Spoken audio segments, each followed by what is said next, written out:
Welcome to Muskegon Rising, a community service project of the Muskegon Rotary Club. Our purpose is to create lasting positive change. We've been doing that here since 1916. So, let's get started. Hello, I'm your host, Aaron Mikey, and welcome to Muskegon Rising. Today I'm here with Emily Leestma from Adelaide Point Development. Welcome, Emily. Thank you for having me. So you're a PhD researcher. What made you get into property development? That's a great question. I ask myself that every day still. So I was working in, 2019. I tell people this all the time. 2019, I was on a plane 47 of the 52 weeks of the year. I was working in neuroscience. I worked in really rare genetic brain diseases and, traveled a whole bunch. And that was great, and I loved it. But then COVID hit, and everything came grinding to a halt, right? It was a really interesting time to be a scientist during COVID, too.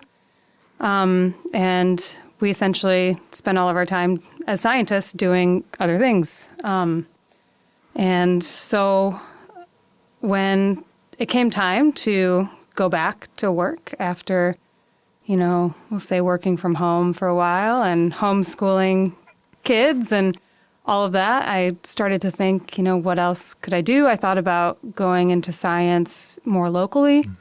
Obviously, we know not tons of opportunities in Muskegon for what I did and actually specifically.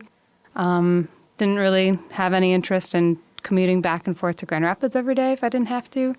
And then my husband came up with this brilliant idea to purchase a piece of property, which was kind of fortuitous because we had looked at it. And during COVID, because we were bored, like everyone, right? You take drives, but at a safe distance from anyone else. And we kind of looked at this piece of property and thought, man, this whole piece of property is behind a fence. That's crazy. It's beautiful. It sticks out into the lake. What a great place to have a marina.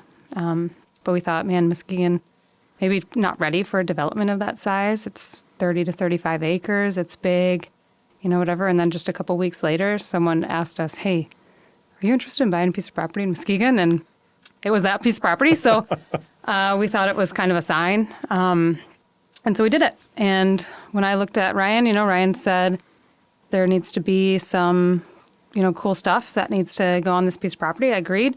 I looked at him and I said, you're never going to be able to do it alone. And if I'm traveling and you're working, we're never going to see each other. And I still want to see you because I like you. So I said, let's work together. And that was it. And that's what happened. Yeah, that's what happened. The story.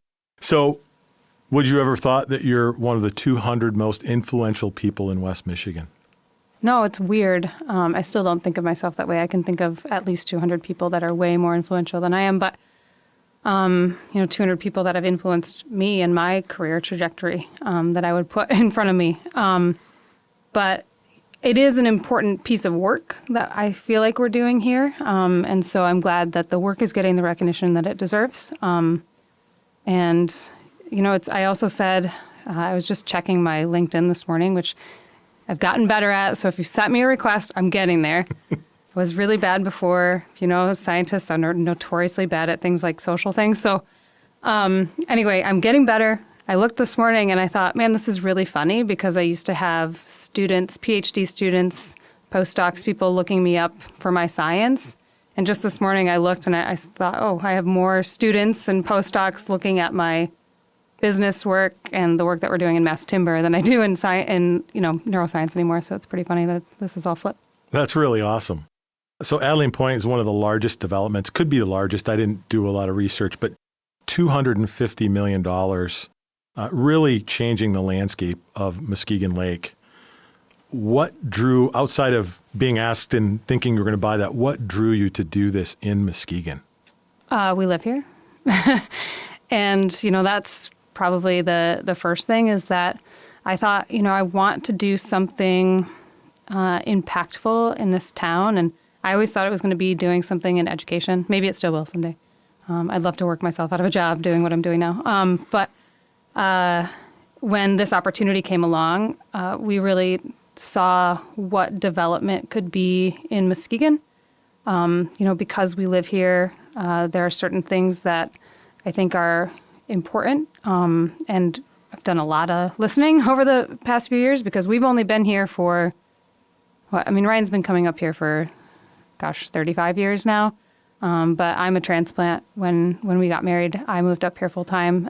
So I've also done a lot of listening to Muskegon residents and trying to incorporate as much of what people in Muskegon think is important as possible. But we just looked at it and thought, Muskegon is such a great town. When I first came up here, actually, I fell in love with it because of the farmers market. That was my first time. The farmers market, the woods, and the water, right? Those are my three things. And I thought, man, what a great town. But, development needs to occur in Muskegon to help it to grow. When I came from Grand Rapids, Muskegon didn't always have the best reputation. And when I got up here, I thought, man, so much is wrong about the perception of Muskegon. So I think also it helps to change the perception of this town in the area.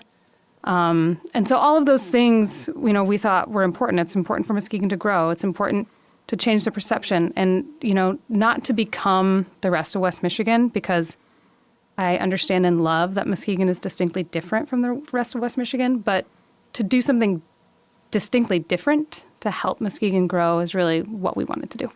I love to hear that because my in-laws are from Grand Rapids area as well, and their perception of what Muskegon is or was is two different things. And so we bring them into town and take them out to dinner. Just they're blown away by what's going on and what it really is all about here in Muskegon. And we've got to take those misconceptions one at a time, but still remain with that Muskegon identity. So thank you so much for doing all the work that you're doing. So what's the history of Adelaide Point, and what are some of the challenges that the history on that site creates for your development?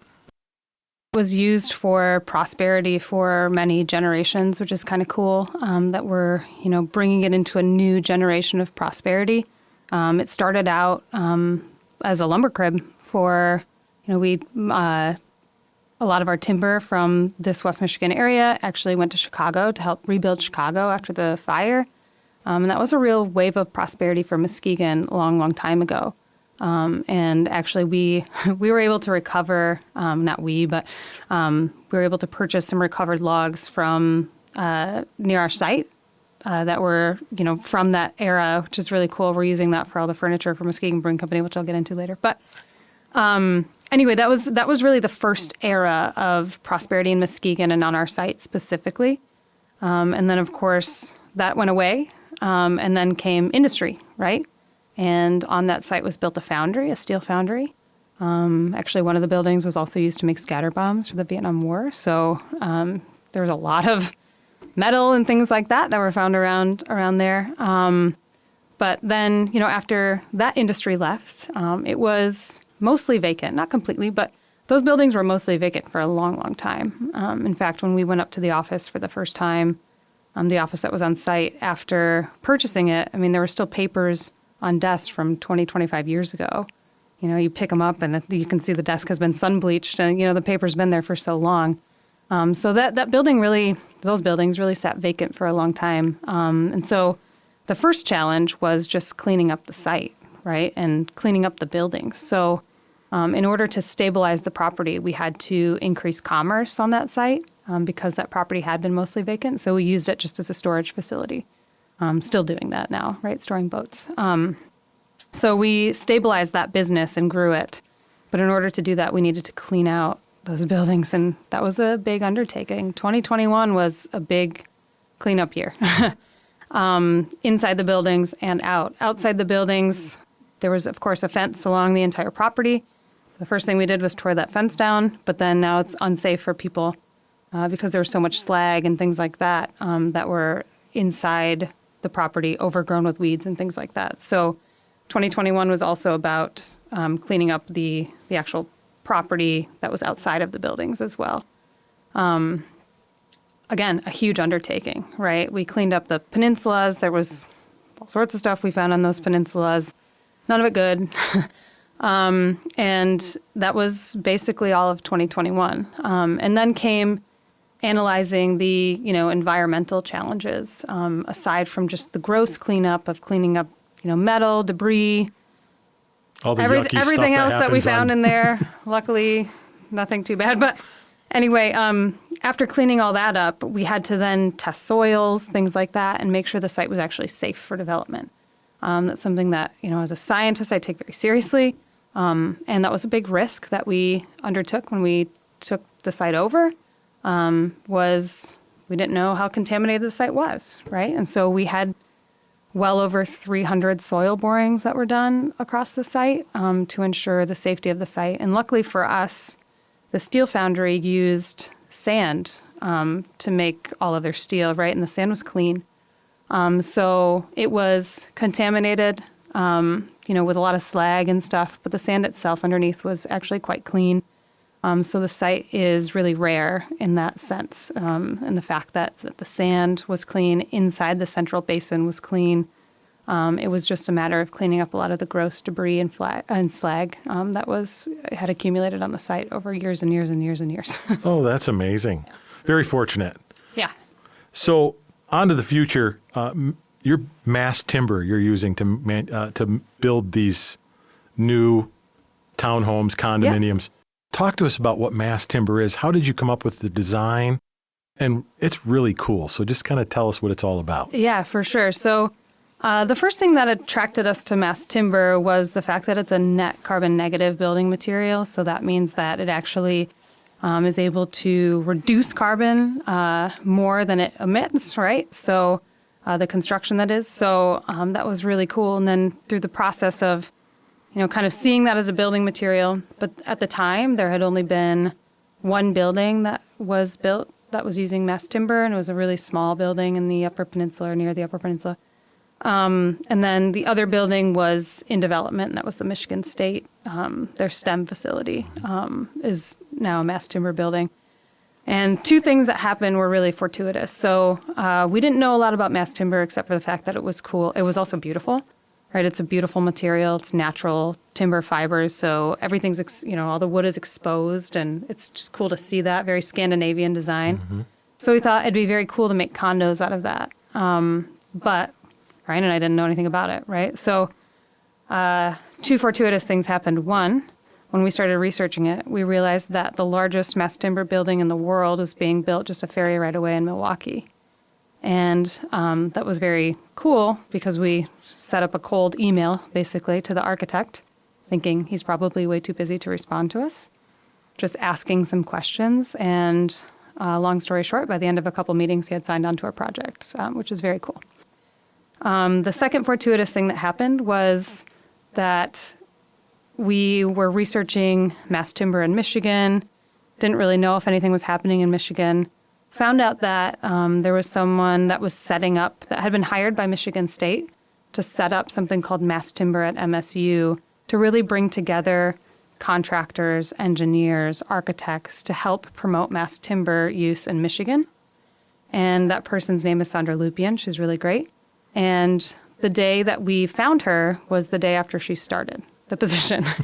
So two very fortuitous things happened to really set this in place. So Corbin Associates, the architect out of Milwaukee, designed the buildings for us, which was great because there are some nuances with mass timber that you have to consider.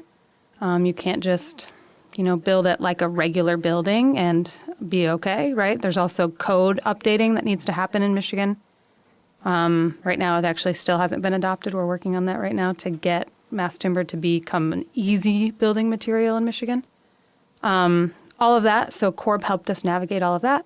And Sandra helped us put in place all of our contractors and things like that. She's just been a great resource for all of those things. She's also helping update codes. But basically what mass timber is it's a completely vertically integrated building material. And what that means is the companies that have the mass timber, they farm the timber from sustainable forests, meaning they replant as they go. And then they take that timber and the architect and engineers work together to build the building in a CAD program before the building actually gets constructed on site. So that building is basically all put together in the software program.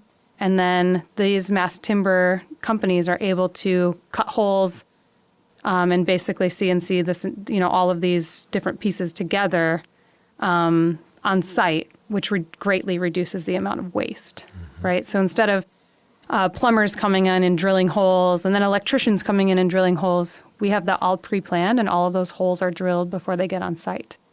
So that reduces waste, and then importantly, it greatly reduces the amount of time that it takes to build the building.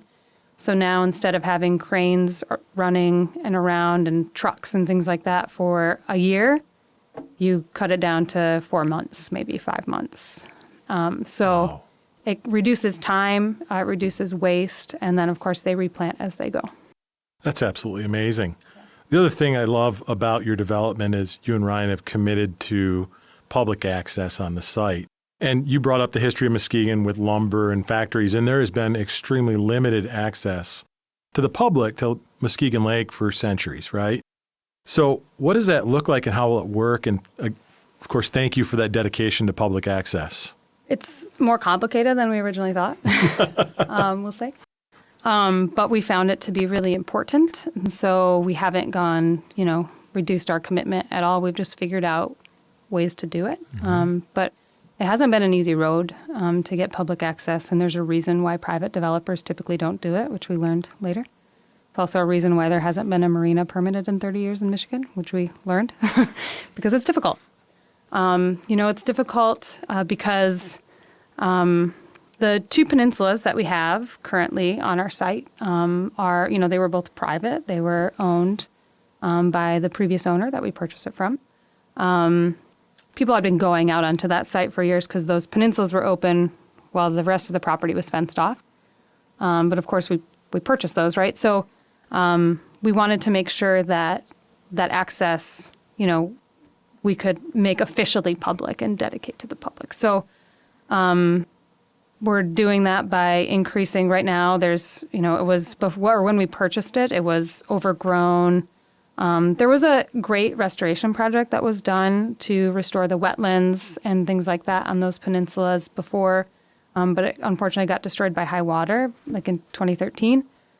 So what we did was we cleaned up that site, and we learned a ton from Eagle throughout this process, learning how to replant wetlands correctly. And then also we're increasing public access on those peninsulas by putting bike paths. So we're increasing the bike path space on those peninsulas as well. And then for the rest of our site, we've made sure to build away from the water enough to allow the bike path to continue on the waterfront. So the reason we did that is partially selfish, because one of the other things I loved about Muskegon is that bike path. It's pretty amazing. It's very, very cool that we have that, and we wanted to make sure that stayed. So all those buildings are back off the waterfront enough to allow the bike path to continue to meander on our property. So. Very cool. So I'll probably pronounce this word wrong. But all of your buildings are also incorporating biophilic design. Mm-hmm. Yeah. And so talk a little bit about what that is. It's a weird word. It is, right? It's not what you think. It's actually pronounced biophilia, right? So, or biophilic, yeah. Right? But that means that people are really attracted to natural elements, even if you don't know it, right? Even if you spend all day recording podcasts in your basement, you still need time outside, and you need time to, really. That's how we're made. I'm a natural girl. I spend a lot of time in the woods, so this is particular near and dear to my heart. But we're just wired to be around natural elements and natural design, and so we spend a lot of time inside now for work, for not work. We spend a lot of time on computers and in front of TV screens, right? So one way in which mass timber can help with that is it brings the outside in. So you're exposed to these natural mass timber beams and these natural, we have a lot of, in our condos, we have a lot of windows. So even if you're inside, you can feel like you're outside. On days like today where you might not want to go outside, you can still feel that. And their studies have shown that it actually can increase productivity. It promotes a sense of calm and well-being, and all of those things are really important. So, absolutely. I watched a video this morning as I was learning how to pronounce that science word. Yep. That we spend about 90% of our time indoors, and these designs truly help us feel better. Mm-hmm. So that's really awesome that you're doing that. The condos, all different styles. Tell us what's available there. Yeah, so actually they're not all different. There's different sizes. There's Different a couple, sizes, a couple yeah. different sizes. But it is important to say I challenged my architect so I helped design all these buildings. I mean, the architect actually designs it, but I kind of came up with the ideas. And I challenged them to give me a few different styles. And, I kind of went on a gut instinct of what felt right. So we did one with what's called a double loaded corridor, where you're actually part of the condos, like half of the condos are overlooking the rest of the development, right? The corridor goes down the middle, the common corridor, and then half of them are on the waterfront. We looked at it that way, and my architect told me this is absolutely the way you need to go because it's the most efficient. And it just didn't feel right because, the water is what's really, really important in Muskegon. And if you're going to buy a waterfront condo, you're going to want to see the water. So it is actually important to note that the design of the condos, the condo building is what we call a single loaded corridor, meaning every single one of those condos has the same view. It's a 28-foot span with, it's a 20-foot wide door that goes out to your patio. And every single unit has that, whether you're in the middle on the second floor or you're in the corner unit on the top floor. It's really important to note that, we designed it in such a way that everyone would have those views because if you're right on the water, you should be looking at that. You want to see it, right? Yeah. That's what a great point and way not to listen to your designers and make it a better view for everybody. Yeah, hopefully it pays off, but I'm sure it will. You mentioned earlier 30 years since the most recent marina was built in Michigan. You have 400 wet docks available, and I don't know how many indoor in and out storage you're going to have. How many are you going to be able to accommodate, and what are the different services that are available for a wet dock and for an in and out service? So I'm going to correct you a little bit because we have 170 wet slips. Oh, only 170. Yeah. That's still Plus, only. Come on. I know. Plus we have 300 dry slips. So okay. Total of about 500. Which is... That's a lot of boats. Yeah, it's good enough. Originally, our design was for more, and of course, then we worked with Eagle to make sure that so Eagle's big thing is, avoid, minimize, mitigate, right? Mm-hmm. That's kind of their phrase. So we worked with Eagle. Eagle thought the project was very cool, all of that, but we worked with them to minimize the impacts while still making sure that we had enough slips to be economical, which is really important. So we worked with Eagle to come up with that design, and also I have to give a little shout out to Edgewater Resources, who did a great job working with Eagle to make sure that this happened. They're an award-winning marina design firm. They do a lot of environmental remediation in marinas, things like that. They design marinas with nature in mind. So the way that we designed it is the marina has all soft shorelines. So rather than seeing like that hard metal scaping, right, it's all like wetlands on the outside, which is very cool. I didn't know you could do that, but they helped us design it in such a way where it's, it's just very cool and natural. But anyway, so we have 170 wet slips. Some of those will be transient slips. So one thing that Muskegon was really lacking was the ability to transient. And we looked at the fact that Cindy Larson, who I think you had on this podcast, right, pointed out to us that we have one of the largest water-based tourism economies in the state of Michigan. But we aren't totally capturing that because we don't have places for people to dock for very long. And this is not, we boat, my husband and I. My husband's more of the boater than I am, I have to say. I couldn't tell. I'm learning a lot more about boating and marinas since, because of this project and since being with my husband. But there's just no place to really transient or go, and boaters like to have destinations. Like if we're with, the kids on a weekend, even just that, right? You don't have to be a weekend. I mean, it's cool that we have weekend transient slips, and Muskegon doesn't have a ton of that. But even like for a day, right? You want an opportunity to boat to dinner or to boat to music or, whatever. And there's a huge untapped market here because everyone skips Muskegon to go up to White Lake or to go down to Grand Haven or to go to, Holland, Saugatuck. I mean, all these places are day trips for a lot of boats. Mm-hmm. And people will take the longer trip just to have a destination. And I think, we have such a great market already, water-based tourism. We're just capturing a lot of that wasn't being captured before. So we have transient slips. We have these seasonal slips, which are great. As part of that, some of the amenities we have a boater services building that has a pool out in front, which will be really nice in the summertime. We have a gas dock, a little ship store in there also. And then, of course, we have prime location, for Muskegon Brewing Company. So those transient slips, some of those will be dedicated to Muskegon Brewing Company. So people can come, for an hour or two, boat up to it, go have a cheeseburger, some good beer, whatever, and go back on your way. So there will be a lot happening at AP this summer for sure. And then as part of the dry marina, also we have this in and out boat storage. So we're using an app. This is not my specialty. This is Ryan's, but we're using an app. I know this, right? Where you can basically just say, I want my boat at, we'll have like a time slot. I want my boat at this time. We'll launch boats at a certain time of the day, right? You can come get your boat and then you'll be able to bring it back and we'll put it away for you. Amazing. So you described the natural, so your breakwall, I'll call them breakwalls, they're probably not called, your piers that go out into the lake will be natural. So yeah, the two peninsulas they'll stay totally natural. We have wetlands on those. And then we do have a breakwall that, again, we worked with Eagle to design. And originally we thought we'd go with stone because that seems to be the most natural, but learned a lot about fisheries during this process. And it turns out that fish migration, they need space under the breakwall in order to migrate in and out.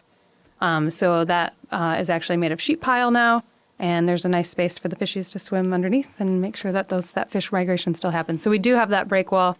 Eventually, we'll have a public walkway on top of that as well. Wonderful. So I read on your website, man caves are also available. That has to be your husband? 100%. 100%. Although he also calls them she sheds, to be fair. Okay, my aunt has a she shed, so I see that, but... So what are man caves at Adelaide Point? Yeah, so that's a space that you can lease for like private storage. So if you want to work on your boat or something like that, we don't allow you to work on your boat in shared storage, but in private storage, you can work on your boat, you can store your car, you can store your snowmobiles that you'll never use again since we'll never get snow again. Except for today. Yeah, today.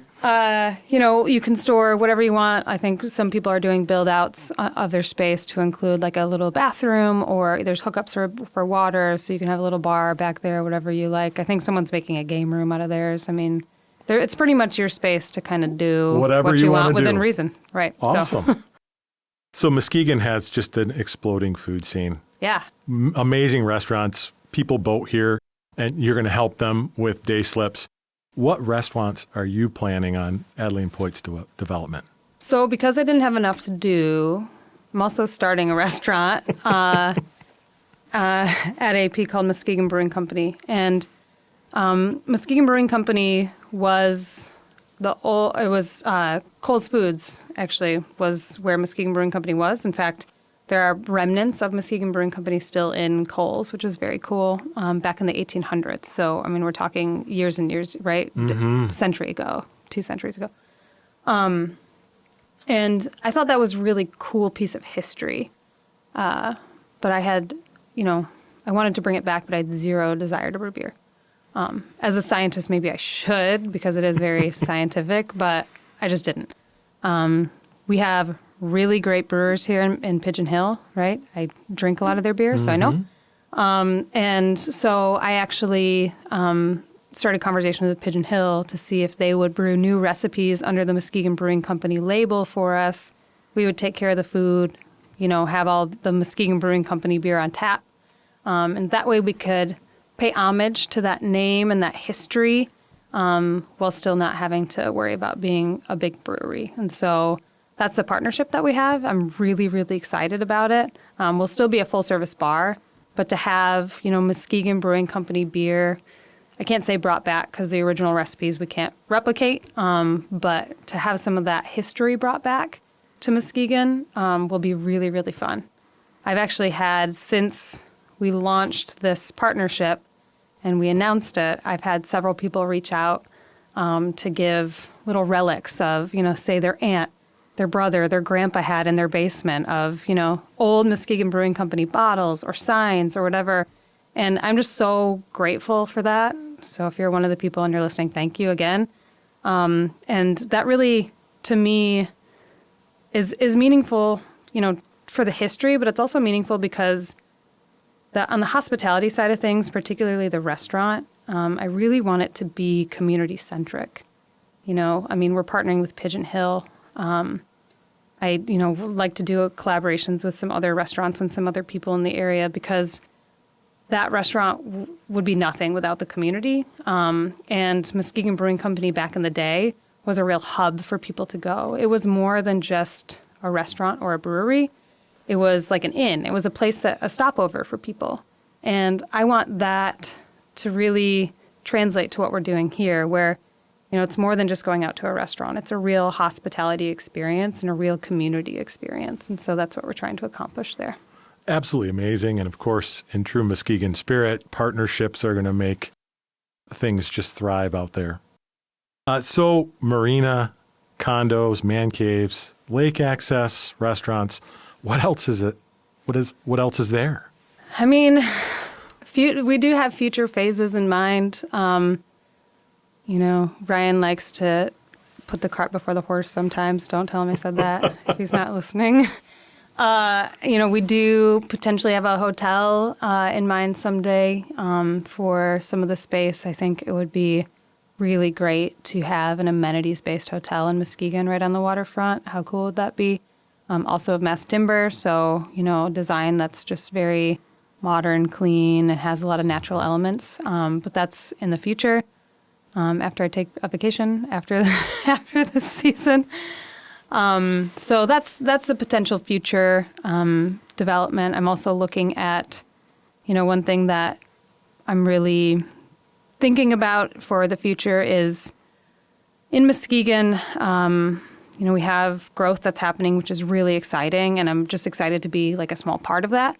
But we need to help. I think the city's doing a great job, but we need to help meet some need for housing. So in the housing study that the city of Muskegon got done, we had this huge gap in housing need, both high end and, middle and lower end.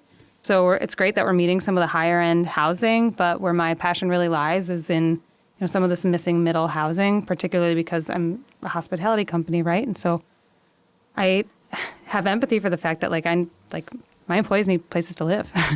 And, I was that person. I was in the hospitality industry, and, I know what that's like. And so, I'm looking at the potential for, don't quote me on this, but looking at some potential for getting some workforce housing at some point. There's a whole lot of things that you can do on our site, and it's really exciting. They're just ideas right now until they become realities. But well, you have goals, and if you don't know where you're aiming, you'll never hit it. That's right. So, Emily, thank you for your investment in Muskegon. It's truly obvious that your thumbprint is all over this development. Do you have anything else you want to share with our listeners? I would just say we're really excited to start serving people in June, we keep saying. June. The marina will definitely be open. I think we're targeting a May opening date for that marina, and all of our docks have been powered up now, which is really exciting. I think they just got done with that last week, which is great. The restaurant will happen a little bit after that, which is why the big question mark is June. I can't wait to announce an opening date, but I don't have it yet. And then we have a whole event center, which I haven't even talked about, but we have an event center on top of that where we're booking weddings and things right now. And so that will be open at the same time or right around the time of the restaurant. And we're just really looking forward to serving people in Muskegon this summer and, having lots of tourists, but also bringing a lot of community members down as well. So amazing. Well, Dr. Emily Leestma, neuroscience researcher turned real estate developer. I tell people they can only call me Dr. Restaurant now. Dr. Restaurant. Yeah.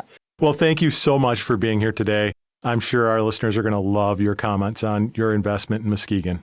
Thanks again for having me, Aaron. Absolutely. For more information on Adelaide Point, please visit AdelaidePoint.com. For more information on Muskegon Rotary, please visit MuskegonRotary.org. Thank you for listening.